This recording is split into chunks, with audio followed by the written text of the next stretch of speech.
हे बघा, गेले अनेक वर्ष या भाल भरती जे काय महाविद्यालय आहे, संस्था आहे, यांच्या ज्या संस्था चालकांना एवढा मात चढला असेल. आम्हाला कोणत्याही भाषेचा विरोध नाही, गुजराती भाषा त्यांनी ठेवावी, पण त्यांनी मराठी भाषा देखील ठळक भाषेत ठेवावं, कारण ते इलेक्ट्रिसिटी इथलं वापरतात, पाणी इथलं वापरतात, जागा पण सवलतीत महाराष्ट्राची वापरतात आहे. तर त्यांनी सरकारी नियम पाळावे. ते सरकारी आदेश पाळणार नाहीत, ते महानगरपालिकेचे, मुंबई महानगरपालिकेचे आदेश पाळणार नाही, ते सुप्रीम कोर्टाचे आदेश पाळणार नाहीत.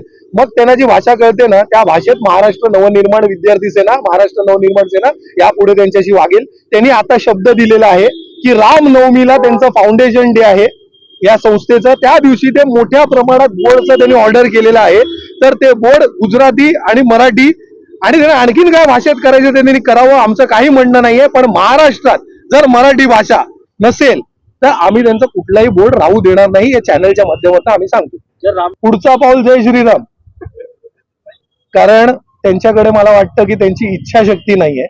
कारण इंग्लिशमध्ये एक म्हण आहे, where there is will there is way, where there is no will there are only argument, discussion and submission. आज मला आता फक्त वाटलं की ते फक्त डिस्कशन करतात, आर्ग्युमेंट करतात, चाल ढकल करतात.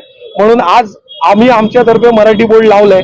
रामनवमी पर्यंत वाट पाहू ते मराठीत ठळक पद्धतीत बोर्ड लावतायत की नाही, अन्यथा त्याच्यानंतर परत आम्ही आहोत आणि संस्था आहे.